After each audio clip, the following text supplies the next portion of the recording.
Hello, and Vijay Kumar. I have completed my PhD in zoology from Kakti University. Right now, I'm working as a guest degree lecturer in Telangana Tribal Welfare Residential Degree College, Men, Karimnagar. So, I am here with sharing the topic that is structure of neuron and its function and its functions. It is a presentation for best online lecture competition. So, I thank Gurukulam for conducting this particular competition for the lecturers. So let me enter into the topic.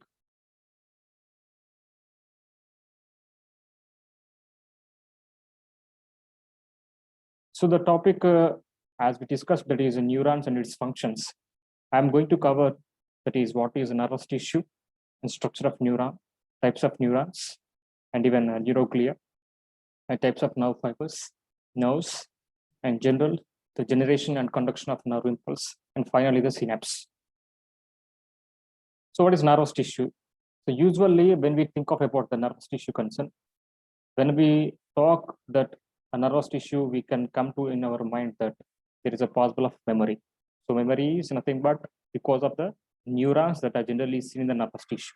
So the nervous tissue that is generally seen in our body can be present in a possible type of brain and of course spinal cord. So brain and spinal cord are the two type of important vital central nervous system organs by which we can able to control our different body functions of our body. Means you can take a cell is supposed to carry nucleus, as nucleus is controlling entire the body, entire the cellular organelle function and cytoplasmic actions. Likewise, the nervous tissue, inside the nervous tissue, as we know, the neurons are communicating with each other to form the tissue. As because of this nervous tissue, the brain and of course spinal cord come into action to control different amount of body functions. Especially brain plays a key role.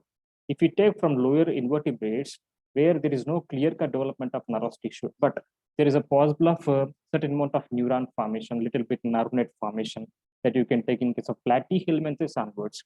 That is the development of this particular initial nervous system has been started. So after a platyhelminthes, especially turbellarians, then little bit it will be developed. Pure nervous system can be seen in the annelids.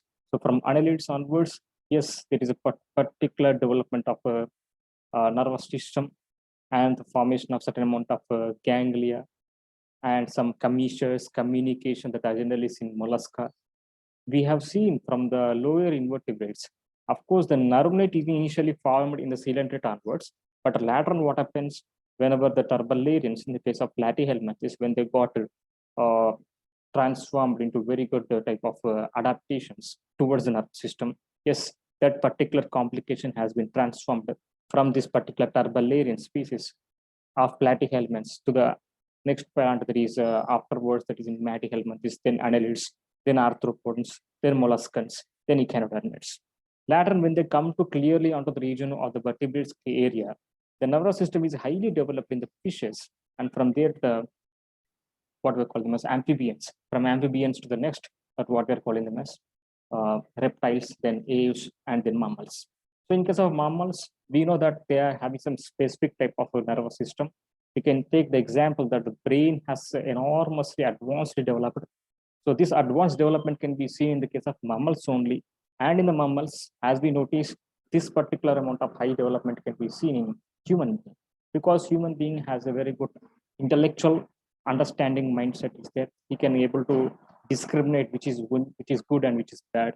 He can able to has its own identity in doing different amount of things. So these can be seen in case of a human being itself only. So that's why my talk is only depend upon the human beings neurons, because they are doing different amount of actions in controlling all the functions that are there in the body. So in mostly when you talk about the human beings or when you talk about the mammals concern, this particular amount of development of the nervous tissue, especially the neurons, are generally origin from the ectoderm. As we notice that there are three types of germinal layers, that may be ectoderm, endoderm, and of course central mesoderm is there. This ectoderm is generally trying to give rise to nervous system, and of course the other accessory eye and other region of dermal area type of tissues, especially the nervous system is generally developed with this ectoderm.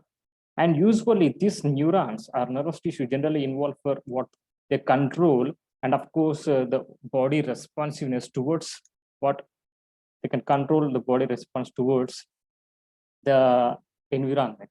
If any impulse that is generally coming from this particular environment, yes, how this particular amount of body should respond.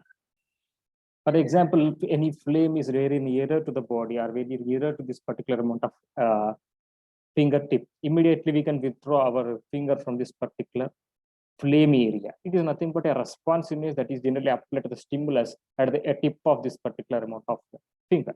So it is nothing but any impulse, whether it may be positive or in a negative way. If any breeze comes when we are living in a particular amount of very broad area, a very, very good breeze is surrounding around the region of our environment or body, we will feel very happy. That is also one type of response for body toward that particular environment. So this clear-cut responsiveness from the body by this particular mindset of central nervous system or nervous tissue only. Without that, we can't make that particular amount of feelings.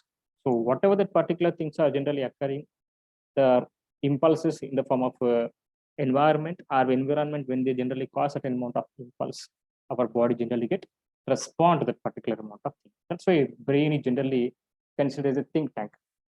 Because if anybody generally scolds you, immediately you feel very nervous, or immediately if you can respond to that particular amount of words and go for the grief, or even you can combat that particular person. Means the thinking capacity is there to the human brain.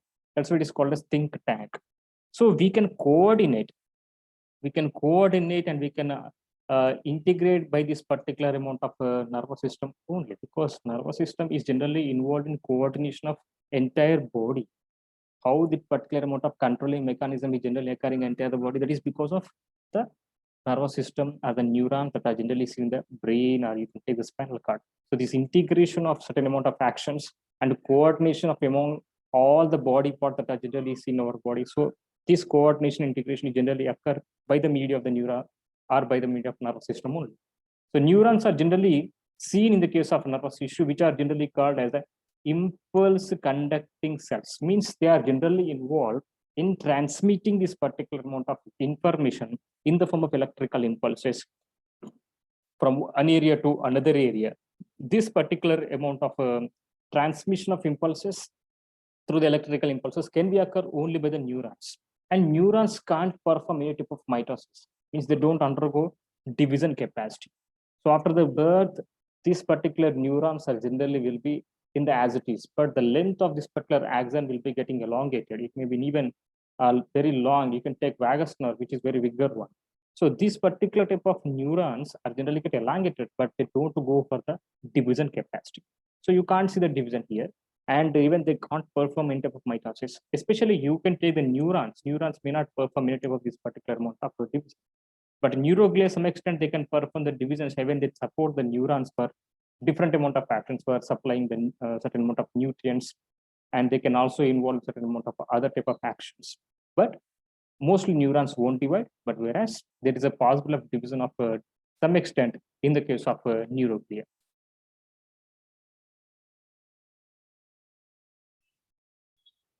So likewise, let's move to the further.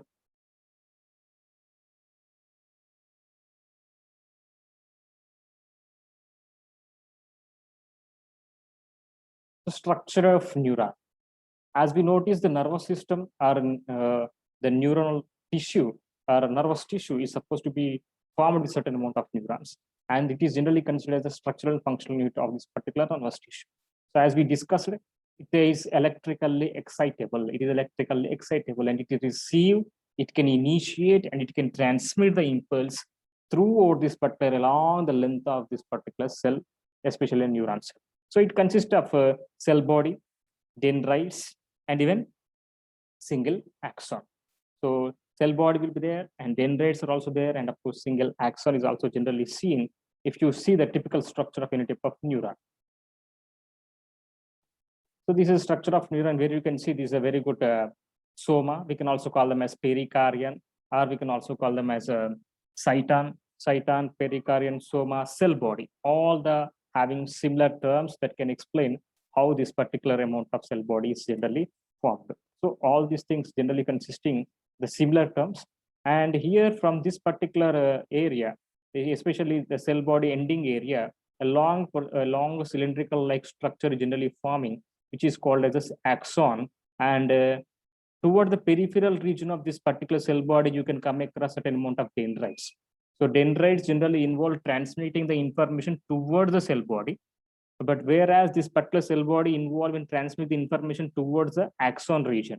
Usually nerve conduction generally starts from this particular axon hillock itself, and it can be transferred or it can be prolonged, propagate until the end of the tip of this particular synaptic nerve. So this is a case where you can come across of the structure of a neuron similarly. Let me discuss in detail the topic wise, terminology wise. See here cell body.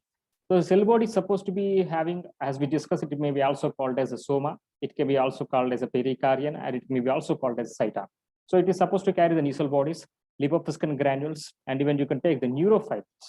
Nuclear bodies are generally consisting certain amount of cells which are acting like the production of the protein cells. They can involve in protein production as they are having similar functions of the rough endoplasmic reticulum. So you can take certain amount of regular cells which are generally having endoplasmic reticulum. This endoplasmic reticulum is generally having certain amount of lines over their membrane, which are generally called as ribosomes. So these ribosome presence in this particular amount of nuclear bodies, especially in the case of this particular cell body of the neuron, they generally involve in the protein synthesis. So this protein synthesis generally occur in this case of this particular amount of cell body because of this particular nuclear body that we are calling them as actually the rough endoplasmic reticulum that can be called as nuclear bodies in the case of this site.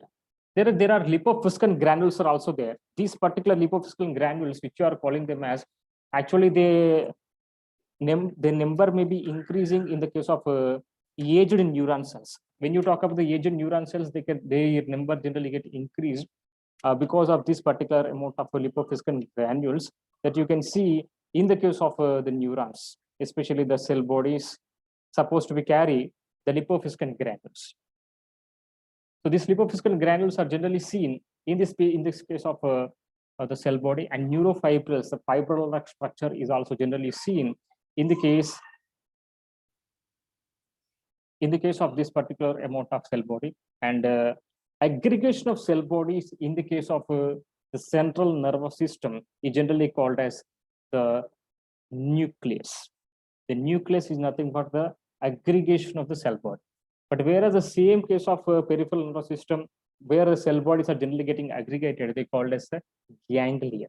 So ganglia and of course nucleus are the two terminologies that you can talk about this particular amount of cell body that you can talk in this case of central nervous system and of course peripheral nervous system. So dendrites are again supposed to carry nuclear bodies, and of course they are also supposed to carry the neurofibrils, and of course they are also supposed to have the important of the conducting nerve impulse towards the cell body, as we discussed the same in the case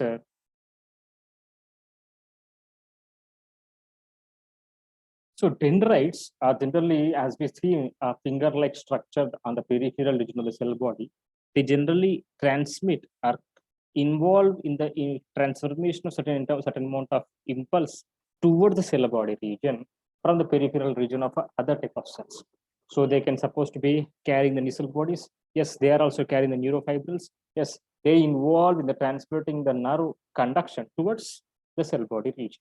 And even axon hillock, as we seen, the actual portion from where the axon is starting, that is called as axon hillock, and the plasma membrane that is generally seen on the peripheral region of this particular axon is called as axolemma. Axolemma nothing but plasma lemma of the axon or cell of the neuron. And neurofibrils are also there. Generally, they are the fibril-like structure. Might be they are involved in the certain amount of Lenten type of structure because of the neurofibrils. Nuclear bodies are not present in this particular amount of factor. It's very important.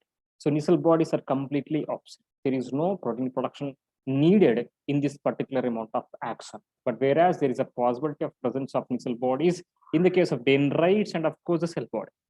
So here, the distal branches that are generally seen from this particular axon ending portion. For example, the last portion of this particular axon is generally having certain amount of other ending portions. So this particular last ending portion of axon, for example, if you see this particular hand is as an axon last portions are also having certain amount of finger like button like structures or bulb like structure, which are generally called as synaptic knobs. You can also call them as terminal knobs because they are only involved in communicating other type of neurons by certain amount of communication that is called as synapse. So this group of axons that are generally seen in the case of central nervous system are generally called as tracts, but where in the case of peripheral nervous system, they're called as nerves. So tracts and nerves are generally seen in the case of this particular amount of neuron aggregation, especially cellular aggregation, that is axon aggregation. In the case of central nervous system, it is called as tracts. In case of peripheral nervous system, it is called as nerves. So let us go further. So types of neurons are there. There are different types of neurons are there that are generally seen based on its process. If it's only cell body, it's not cell body, sorry. It is cell body with one axon that is called as a unipolar. So they are sensory in nature. They are also called as pseudo-unipolar type of neurons. Mostly they are observed in the case of embryonic stage, and even they occur in dorsal root ganglia. So dorsal root ganglia, dorsal and ventral portions are there. So uppermost dorsal root ganglia are supposed to carry this particular unipolar single axon. One axon will be there. It's one cell body. And in case of bipolar, where one axon and of course one dendrite are generally forming from this particular axon area, that can be observed in internal ear, and of course olfactory sensory epithelium area. So this is the olfaction area, and of course internal ear area means certain amount of sensory nature again. But whereas in case of multipolar, yes, they're supposed to carry one axon, but more dendrites, more than two dendrites. And especially at the cerebral area of cortex region, you can see this particular highest amount of multipolar neurons. Let us see the diagrams of this particular unipolar.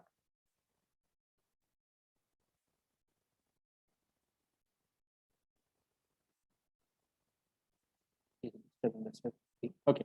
So in case of a unipolar, you see here, this is a cell body and one axon. And here in case of bipolar, you will be having, this is a one cell body, and again, axon is there, and then one area only dendrite you can see. But here it is pseudo unipolar, not completely a particular unipolar. And where it is again, is a multipolar where you'll be having number of dendrites and single axon, and you can also see at the telodendrites where they're supposed to carry the that is the synaptic knobs. So types of neurons based on the myelin sheath. If the myelin sheath is there on the entire axon, that is called as myelinated. If there is no myelin sheath on this peripheral region of this axon, it's called as non-myelinated type of neurons. And likewise, you can see in case of peripheral nervous system, there are certain amount of cells that are generally seen in axon area, that is called as Schwann cells, which are wraps around the internode of certain amount of axon. The layer that particular Schwann cell contain is called as myelin. And even in case of central nervous system, in the case, especially in the case of white matter area, the glial cells are trying to form a myelinated axons. So you can say oligodendrocyte that we will see in the after. This is about the structure of neuron.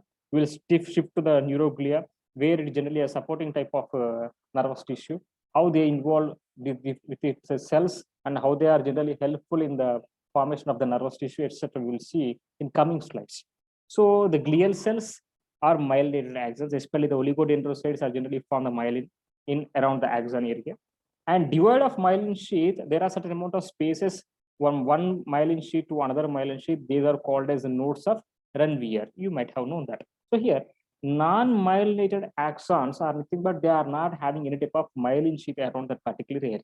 So they can be seen mostly in the gray matter of the central nervous system. You might have seen in case of the brain or in case of the spinal cord, they will be having certain amount of layers. It may be gray color or white color. So in mostly white color area, you can see central nervous system which are myelinated, and gray color they are generally non-myelinated. And you can also observe at autonomic nervous system also. So let us see this myelinated and myelin. You might see you are watching here. This is a myelinated and non-myelinated type of axon, and their differences, how they are generally present in different locations. So types of neurons based on their functions. Yes, as we noticed, the sensory neurons are there, and of course motor neurons are there, and interneurons are also there. Sensor neurons are generally involved in transmitting the information from the receptors to the region of the central nervous system. For example, as we discussed in the initial of the class, when we touch any flame at the tip of this particular finger, immediately this action will be moving to the central nervous system. So this particular sensory neurons are generally lying on the peripheral region of this particular sensory organs, especially. They receive the information and transmit the information to the brain. And motor neurons, what they do? Yes, after receiving the information, the brain will be generally involved in reacting to that particular amount of impulse, and they can do that particular action and transfer the information to the effector organs. So where they have to get effect. So immediately we can call off nothing but that is an effect. So there are of course certain amount of reflex actions are also there that you can generally notice in reflex arc functions. So here motor neurons generally involved in the transmitting the central nervous system towards the effector organs. Then internal neurons are also there, which are connect the sensory to the motor neurons. So here you can see the central nervous system communication with this particular sensor neurons, and of course motor neurons. So this is a difference that you can see in case of sensory and of course motor neurons. Then nerve. So nerve is generally seen here. As we notice, there are a number of nerve fibers that are called as axons that are generally seen in the peripheral nervous system can be formed in the nerve. So each nerve is generally that is nerve fiber surrounded by a particular amount of layer connective tissue that is called as endoneurium. This is endoneurium. Endoneurium is nothing but the layer or the connective tissue that is overlapping around the nerve fiber.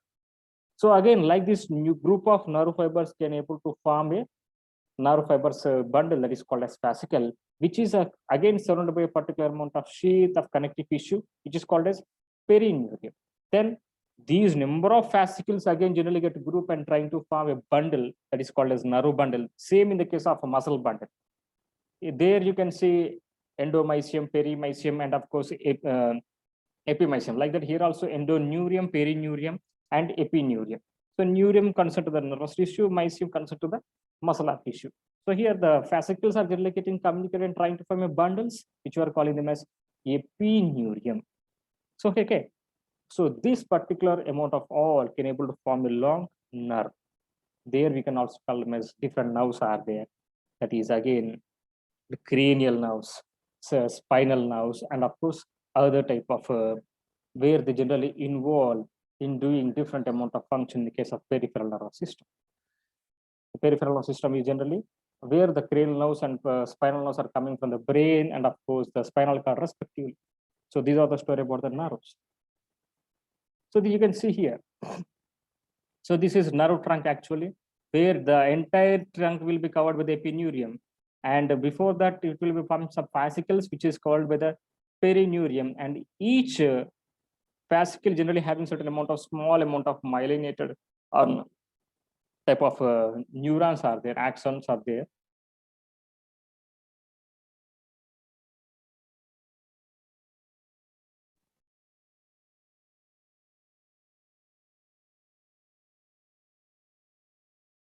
Yeah, this is about the story where you can see the nerve trunk, which is generally overlapped completely by the epineurium connective tissue.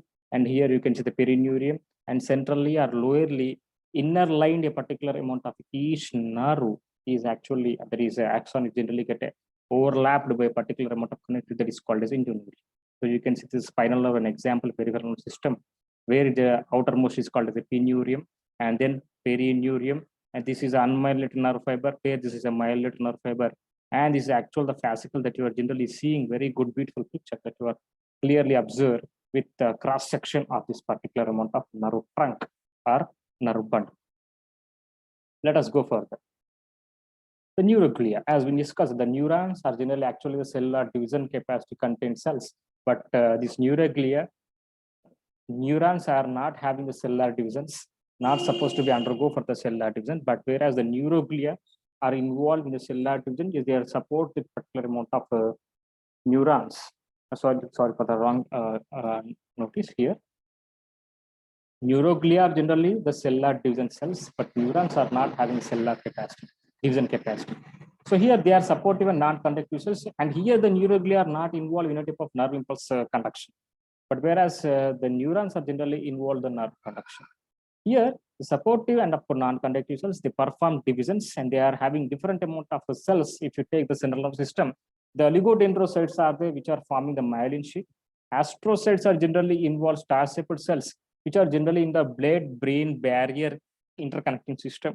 And ependymal cells are generally involved, that are generally inner-lined with the cavities, as we notice that the different paracele, diacele, myocele type of seals are there between this particular either region of the brain, especially from the brain area to the lower region of this particular different parts of the midbrain, forebrain, midbrain, hinterbrain.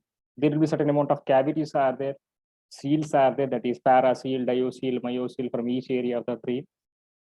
Everywhere the innermost region, and of course the spinal cord innermost area, which are generally having certain amount of finger-like projections, ependymal cells are there. These are generally filled with this particular amount of CSF fluid, that is cerebrospinal fluid, for easily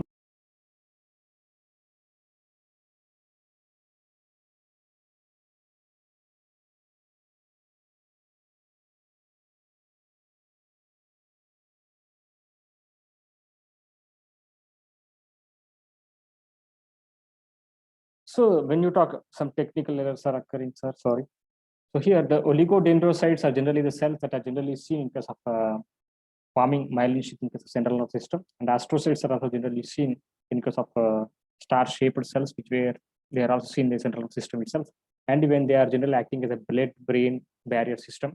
And ependymal cells are generally seen where the cavities of brain and of course spinal cord of the cerebrospinal fluid. But whereas in case of microglial cells, where phagocytotic function, they are generally involved. Microglial cells are generally involved in the phagocytotic function. And even peripheral nervous system supposed to carry these neuroglial type of cells, where the satellite cells are generally involved in, which are surrounded by surrounded in the cell bodies in the ganglia. And Schwann cells are generally forming a neural lemma around the axon. We have seen in the previous slides that how the Schwann cells are generally so overlapped and trying to form the axon around, trying to form neural lemma around this particular amount of axon sheath. And so this is about the neuroglial cells that is in case of central nervous system and of course peripheral system, which are generally include that oligodendrocytes, astrocytes, ependymal cells, and microglial cells, and even satellite cells, and even the Schwann cells.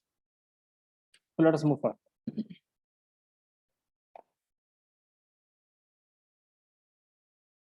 So these are the different amount of cells that you are watching. That is ependymal cells, oligodendrocytes, satellite cells, astrocytes, microglial cells, and of course different Schwann cells that you are generally seen in case of central nervous system at one side and of course peripheral nervous system at one area. A very usable type of slide. Then let us enter the next topic that is called as impulse generation. Actually, the nerves are generally involved in transmitting the information. That is, initially when you talk about the axon hillock area, from axon hillock area, the entire nerve impulse can be transmitted. So this particular nerve impulse can be actually generated from this particular area of the axon hillock region, and that can be transmitted to the entire region of this particular ending portion of the neuron or nerve ending. So the membrane potential should be also maintained. As we notice about the axon area, above the axon, some type of polarity will be there, and below the axon or inside the exoplasm, we will be having some polarity. Means a positive type of charge, negative type of charge may cause certain amount of polarity either region of the axon. Let us see how this particular amount of membrane negative and positive charge across this particular plasma lemma of this axon will be maintained. So potential is related to the uneven distribution of sodium and of course potassium. You might have seen the sodium concentration in case of will be high in the case of extracellular fluid, and potassium concentration will be in the case of exoplasm. So not only the presence of potassium concentration in the case of exoplasm, there are also a number of proteins, and of course negative charge ions are also there inside the region. Phosphates are also there inside the region of this particular axolimb, that is exoplasm. So this particular amount of disturbance or difference in the charge, positive charge in case of outside the axolemma, inside the negative charge, because of the domination of potassium, that is, we are thinking the potassium and of course sodium are involving the transmission impulses, but not only potassium, there is also some other type of anions that are include more amount of the phosphates and other proteins that are generally involved in maintaining the negative charge inside the region of the axoplasm. So this is the electrical potential difference or the polarity that can be seen in either region of this particular amount of cell. So how they generally involve in this particular thing, and how the disturbance is generally occurring in the positive and negative charge of the entire axon. What are the actual type of phenomena that is occurring in this particular area? Let us discuss one by one. Before that, signal travels along the length of this particular nerve fiber and ends in the release of the neurotransmitters at nerve end. That is called as actually the nerve impulse. So let us discuss in detail about the each type of impulse. So before that, we have to know what are the ion channels. Why ion channels? As we noticed that there is a possible of certain amount of sodium concentration or negative positive charge at outside the extracellular fluid or above the plasma lemma or axolemma. Inside the axoplasm, you will be having high potassium concentration, including that we will be having certain amount of negative charge. So these particular amount of degrees of proton, that is potassium concentration, sodium concentration, how they are maintained, how sodiums are generally high at outermost of the axolemma, and how this particular amount of potassium is generally high inside the region of this particular intracellular fluid, that is exoplasm region, because of certain amount of ion charge. So ions are not directly they can transmit, they can have certain amount of protein carriers. So that what we're calling as protein channels, which are selectively permeable to different ions. So they have the gates that are generally open and closed. By this particular opening and gating channels only, there is a possible of migration of the movement of the ions from one side to another side. That is from axolemma to the axoplasm, or from axoplasm to the upper region of the extracellular fluid. So there are leakage channels out there, which are include potassium leakage channels, and they can also include the sodium leakage channels, and mostly the also contain the voltage gated channels. Mostly these voltage gated channels maybe have two in the case of sodium. So sodium activation gated channels are there, sodium inactivation gated channels are also there, but whereas potassium voltage gated channels are only active type are there.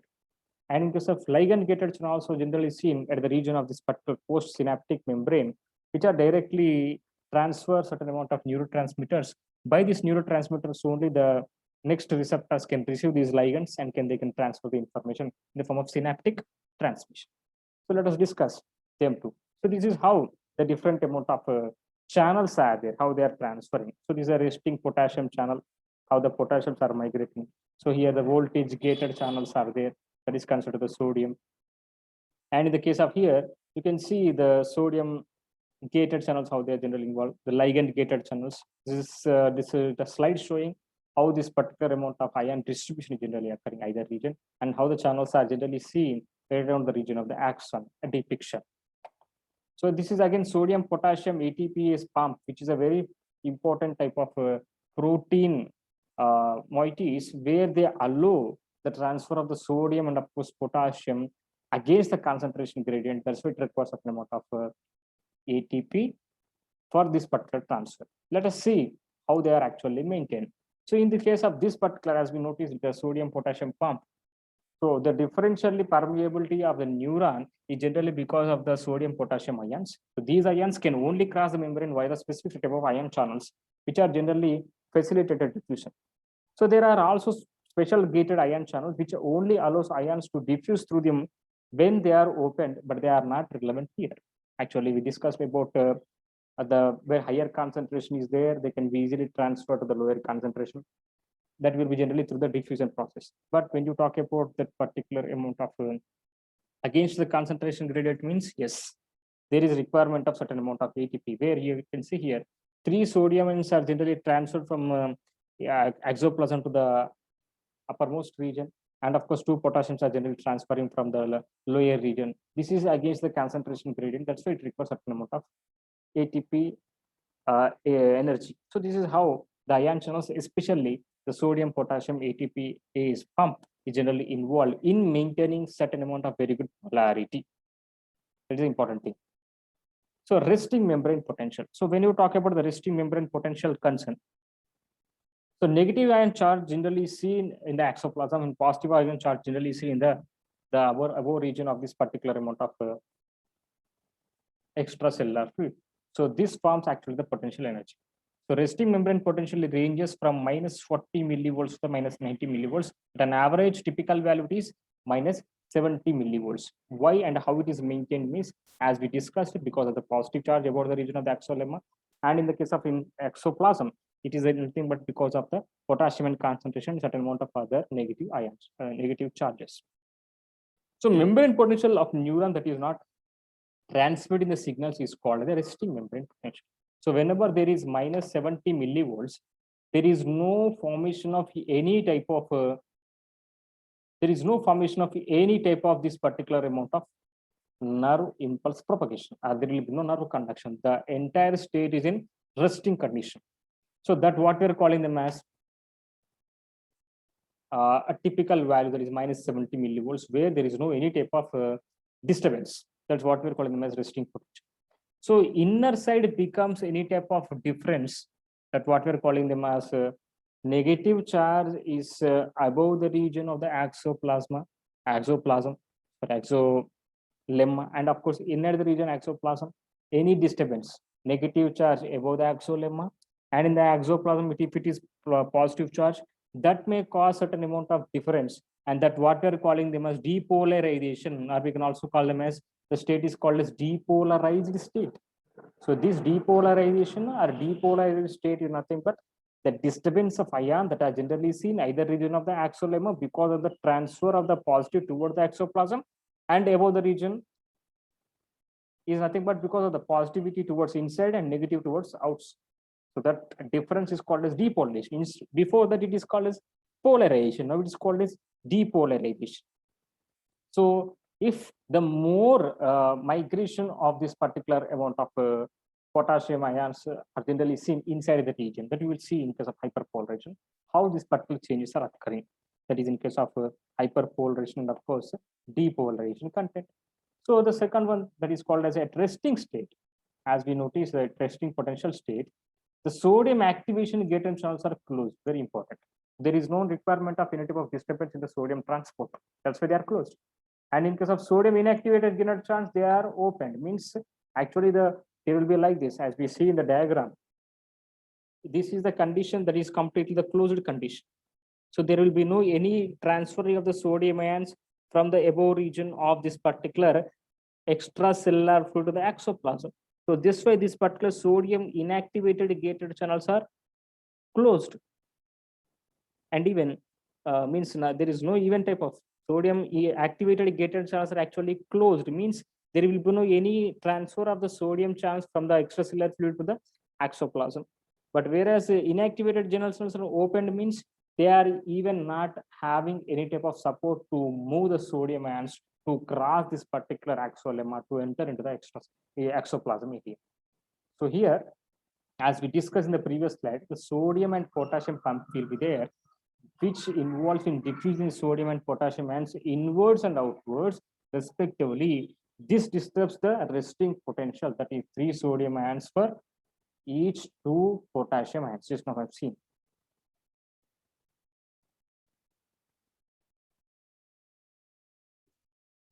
Then, so this is how the nerve impulse actually we can see in the case of for a counting or for a understanding how this particular amount of involvement is there. So action potential has been DCC, you can see it.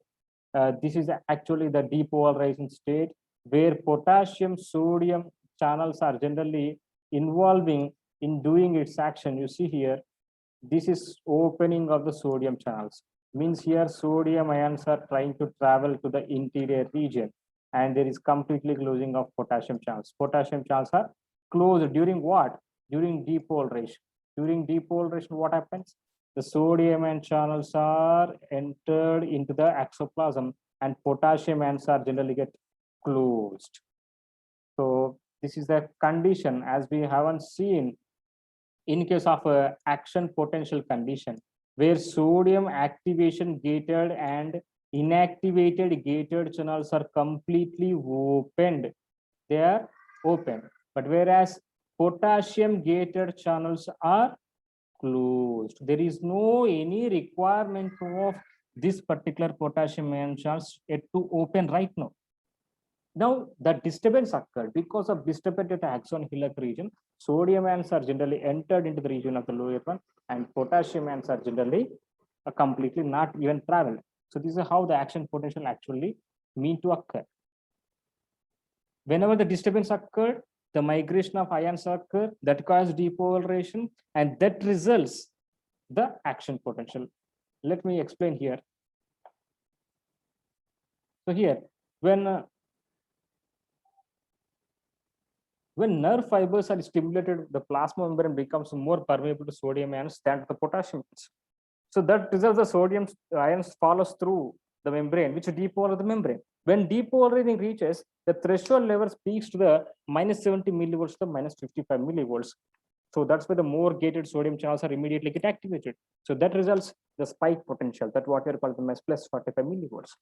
So this is nothing but all or none phenomenon. Means, for example, let me give you example how this particular all or none phenomenon occurs. There is an object, for example, you can take a duster.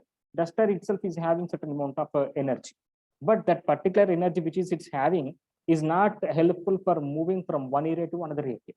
So you require certain amount of outer pushing energy. By that, duster can easily move towards forwards. So some energy is there in this particular that is the duster, but it is unable to move. So when you are trying to apply an external pressure, external energy, yes, that particular duster can move to a particular opposite direction, or sorry, in the same the direction where you are applying actually the energy. So this nothing but there is already some extent the polarity is there. So you are now disturbing that particular polarity that causes certain amount of conduction. For example, you can take a particular amount of pot which is filled with certain amount of water, which is in a static condition. When the water is full up with this particular amount of pot is full up with water, you just add a particular amount of pebble in it. Immediately what happens? Some movement of the tides or like type of movement of water can be occurred. So this is dropping of any type of pebble into the region of this particular pot is nothing but the disturbance that you are causing to the particular water of the pot. So here also same phenomenon occurring. You are disturbing the polarity by introducing certain amount of output. So this is what we're calling them as you are disturbing minus 70 millivolts to go for the minus 50. If you are continuously adding more amount of pebbles, there will be again the disturbance in this particular water current. So that leads to plus 45 millivolts. So if you don't add any type of pebble to that particular water pot, there will be no disturbance. This is non-phenomenon. But if you add the pebble to the water pot, there will be disturbance. This is called as all phenomenon.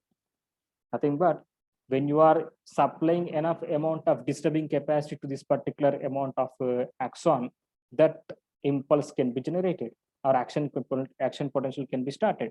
And if you are not supplying enough amount of pressure onto the region of this particular amount of what we are calling them as the membrane, that called as if you are not supplying, that is non-phenomenon. If you are supplying, that is called as all phenomenon. That is, if particular amount of pressure is only applied, there is a possible of certain amount of narrow conduction. That is called as all or none phenomenon. Then sodium activation, as we discussed. Let us move to the further slide. So this is action potential, how it generated. We will see in coming slides. So this is the electrical potential difference that you are seeing in case of action potential. So here, as we know, see here.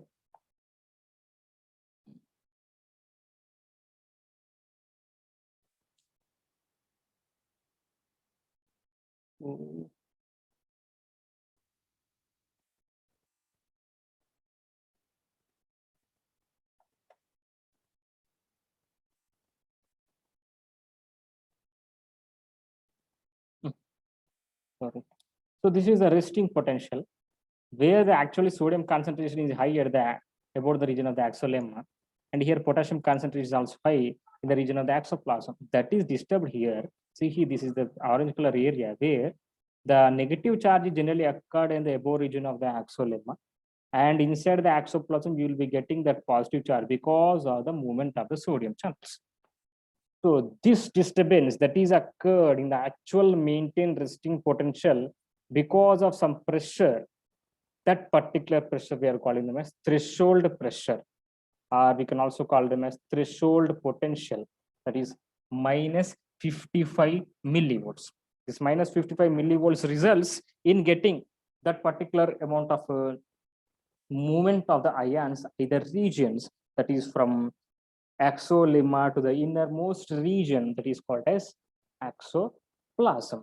That is the migration of sodium ions from the uppermost region of the axolemma to the lowermost of the axoplasm. So hope you got, I think it's clear.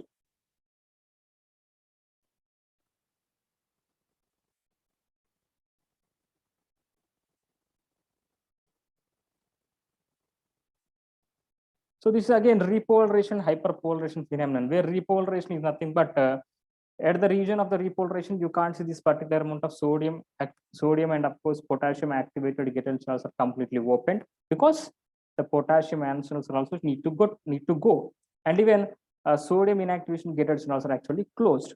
But whereas in case of hyperpolarization, if repolarization goes more, that results minus 90 millivolts, means the highest movement of the potassium will be entering into the region of the axoplasm that goes more lower levels of this particular amount of resting potential than to the minus 70, that causes minus 90 millivolts, which we are causing them as hyperpolarization. If that potential which is losing for the minus 70 and leading to the minus 90, that is called as undershoot. The voltage is called as undershoot, that is below the minus 70 millivolts. At this stage, what happens? The sodium activation and inactivated Gattel are closed, but whereas the potassium voltage gated channels are generally get open. That's why only what happened, the potassium channels are open, potassium are generally moving more inside the region. So this is the entire presentation how it's showing. See here from initially, so this is the first state. See the first step, that is resting state, where the activation gated and gates of the sodium and potassium channels are closed and the members of this particular resting potential is maintained. Then a stimulus opened at the region of this particular amount of activation gates and some sodium channels of the sodium channel activation gates, that results the sodium influx through those channels, depolarization of this particular membrane, and if the depolarization reaches the threshold and that triggers the action potential. The third one, you can see the depolarization opens the activation gated channels on most sodium channels, while the potassium channels are also generally get activated, gated channels remain closed, and sodium influx makes the inside of the membrane positive with respect to the outside. Just now we discussed about these things. Then following the phase, nothing but the inactivation gated channels of the sodium channels are closed, blocking the sodium influx. The activation gated channels of the potassium generally get opened, permitting the potassium influx to get again resting potential. But what happens if it's continuously going on? That causes the hyperpolarization. You see that the both gates of this particular amount of sodium channels are closed, but the activation gates of the some channels are still opened, and that causes certain amount of influx of the more potassium ions, and that causes the undershoot that results because of the hyperpolarization process. So this is how the entire presentation is seen. The centrally you can see here. So this is the action potential peak where the minus 55 millivolts is there. This is minus 70 millivolts. That is called a resting potential, which you are applying threshold pressure. So this is the resting potential where minus 70 millivolts are there. When you apply minus 55 millivolts, that causes the action potential, and it may lead to even plus 45 millivolts that we have seen as a spike potential. And so this is again falling down towards the hyperpolarization. If it is moving towards more, initially the resting potential undergone for the depolarization to get into the action potential, again it will go moving to the depolarization to get settled back to the resting potential actually, that is minus 70 millivolts. But When it is applying more amount of potassium leakage channels, or whenever it is moving more amount of potassium ions into the region of the exoplasm, that is causing what? Here, the hyperpolarization. That's the story. Okay. Let us move further. So this is the same depiction I have shown you. So refractory periods are there. That is absolute refractory period and relative refractory periods are there, where it coincides with the sodium channels as they are not come to resting state. And what is the nothing but here, when you are already applied a particular amount of impulse and it is transmitting to a particular end, while it is going, you can't apply the second type of impulse for creating second nerve conduction. So that is called as absolute refractory period. But if you apply a relative if you apply the relative type of potential, yes, there is a possible of second nerve conduction occur. Okay, this is nothing but first gear and second gear. When you are moving your bike, after you are kicking, you are trying to start with the first gear. When you push the first gear, it will go nearly 20 kilometers. You can't even travel with the first gear for even 20 kilometers because the engine gets weight. So when you talk about the immediately after getting first gear, you need to go for the immediately second gear within 2 to 3 minutes. Nothing but why? Because the first gear is having very low much amount of speed capacity, but second gear will be having more, third will be having more, fourth will be also having more, because even if you apply on fourth gear, you can even travel around the meter, that is 100 kilometers, but you can't go with the same or with the first gear to the entire 100 kilometers. This is nothing but the absolute and relative refractory period. Already you are on first gear, you can't go for the second gear without clicking the second gear speed. If you are willing to cross the 20 to 40 speed, you are minimum to apply the second and third gear to go for that particular speed. This is nothing but relative refractory period. Means when you apply more than that particular amount of already existing type of threshold pressure, definitely you go on that particular amount of refractory period. So this is what we are calling them as absolute refractory period, and of course relative refractory period, and how these particular periods are generally get coincides, especially relative refractory period coincides with this particular potassium channels open and sodium channels are generally getting restricted state. So these are the entire picture that is showing how the initial depolarization is occurred. For example, this is the axon, soma, axon is there, this is axon terminal. The nerve conduction or action potential traveling will be occurring in this direction, that is from soma to the end of the telodian plates, that is axon terminals. So this is a response when this particular impulse is started the axon region. So this is the axon region. Here the axon started the nerve impulse conduction. So that's why here depolarization occurs. Positive charge inside, negative charge outside. And after that, what happens? It will be migrated toward the adjacent region. So here the repolarization occurs. Why? Again, the positive charge will be going towards the axolemma, and inside the region of the exoplasm, you will be having the repolarization. So here again, after repolarization, it will be undergoing to the resting state. Again, the adjacent one will be undergoing to the repolarization. So here what I mean, depolarization at A side, and immediately depolarization at B side, and depolarization at C side. Means how this particular amount of action potential will be transmitting the entire the nerve up to the end of this particular axon terminal. That's what we're calling them as action potential traveling nerve in the form of nerve conduction. So again, saltatory conduction, nothing but whenever you talk about the myelin conduction, myelinated axons, they don't have this particular amount of sodium channels in this particular area, but they only have this particular amount of the nodes of Ranvier. So they generally skip from this particular region to this particular region, this particular to the another area, that is at the region of the Ranvier nodes only.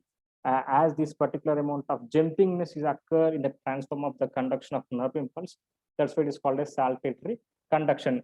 Keep it in mind, saltatory conduction is more fast than to this particular existing the normal non-myelinated simple nerve conduction. More fast, more fast. So the synapse, there are two types of synapse are there, chemical synapse and of course the electrical synapse. Electrical synapse are generally get communicated very easy with each other. See here the diagram. very communicated with this particular very short amount of gap junctions are there. So they directly transfer the information without any disturbance. But whereas chemical synapse are having some gaps, which we are calling them as synapse, actual synapse. So this particular synapse requires certain amount of neurotransmitters for transferring the information from this particular previous neuron to the next neuron. That is presynaptic neuron to the postsynaptic neuron. First neuron, second neuron, or presynaptic neuron to the postsynaptic neuron. So this particular migration, we are calling them as the synaptic transmission. Let us see them.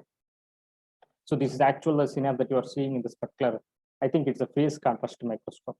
So this is a synaptic vesicle that are generally seen in the presynaptic neuron. So this is a postsynaptic neuron. So this is postsynaptic membrane. This is postsynaptic membrane, and this is a presynaptic membrane. This is actually synaptic bulb or button. Actual gap is this. We are thinking that it is very small, but it will be very big. This much gap should not be there. That's why it is called a synapse. So here again, the same story, how this particular amount of electrical synapse are generally explaining. It's a very simple and beautiful type of picture. It is actually the comparison of the electrical and the chemical synapses. So here, this is the actual the action potential that is traveling from this particular amount. This is about the chemical synapse transferring from one area to another area, how the synaptic vesicles are generally involved with certain amount of neurotransmitters in that. After they are finding at the particular end, they generally release the neurotransmitters in the form of a certain amount of ligands, and these ligands go and bind to the region of this particular,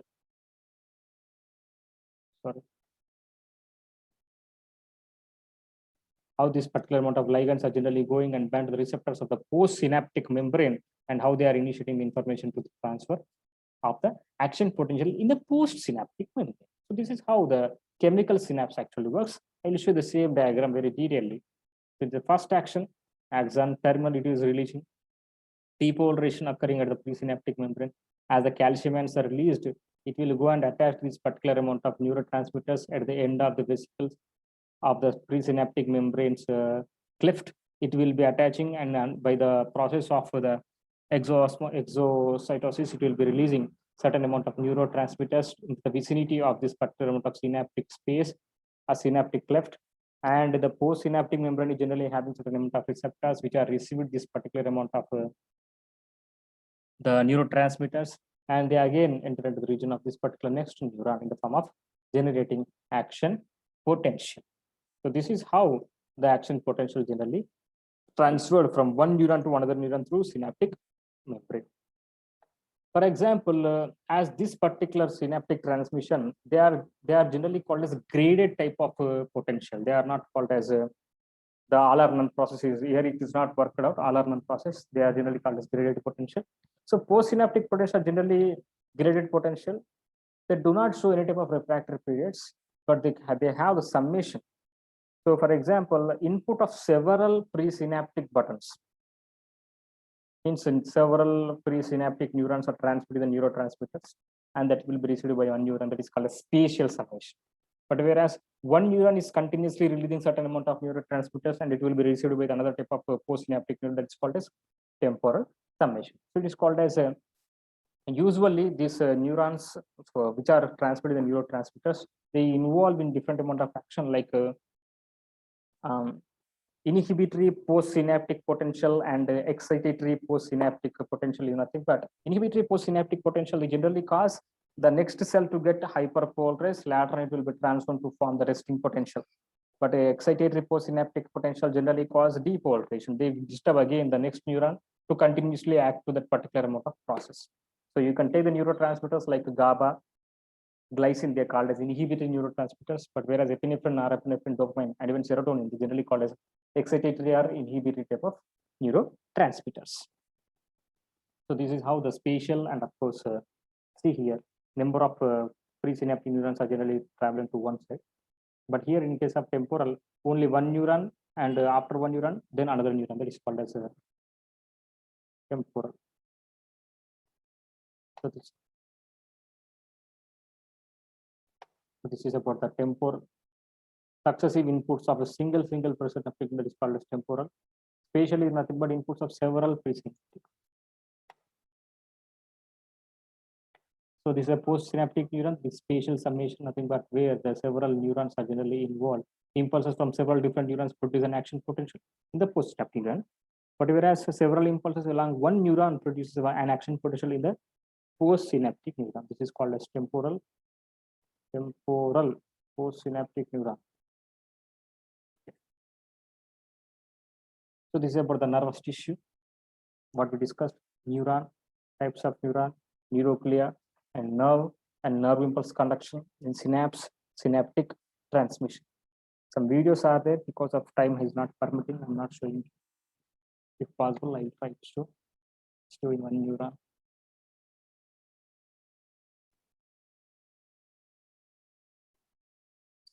So this is actual the neuron that is generally. I think this audio visible or not, audible or not, I don't know. So this is actually the how the nerve is generally involved in the transmission of the nerve impulse from one end to another end. This is clearly showing the initial how the positive charge and negative charge inside cell, outside and inside cells are there. There is more sodium channels and more potassium channels outside. It is actually during the state of the sodium potassium. I think it's better that after explaining, I will on that particular audio. By that you might have you can hear very quickly, easily.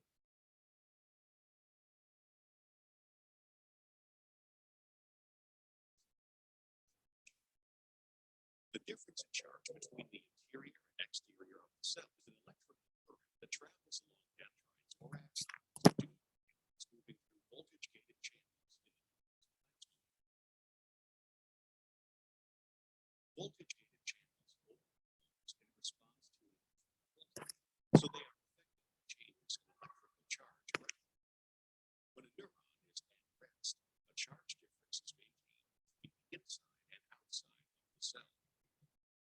This charge difference is produced and maintained largely active transport using sodium potassium pumps.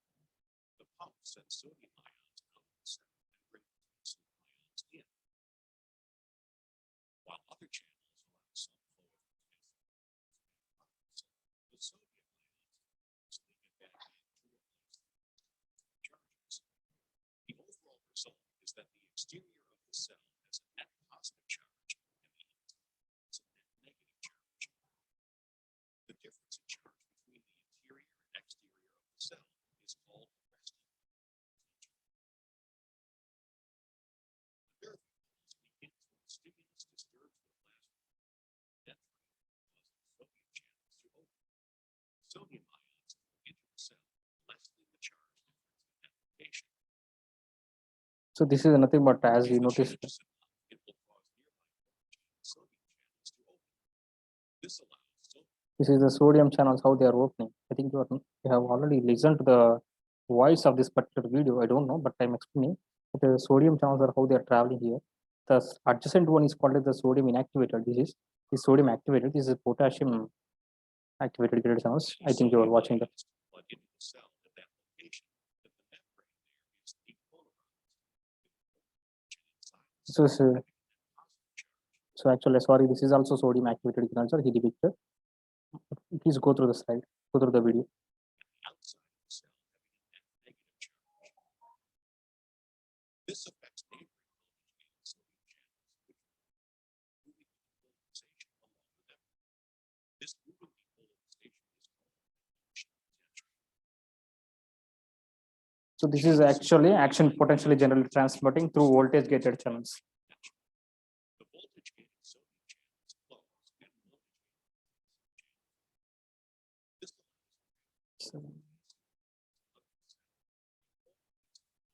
so that the inside is outside positive. This is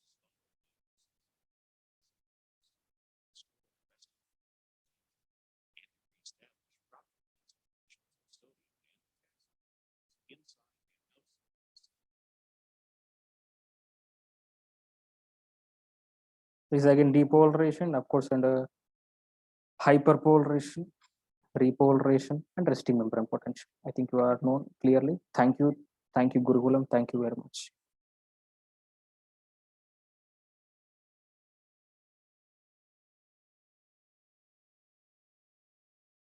So I thank Gurukulam for offering and this type of stream for encouraging all. Thank you very much.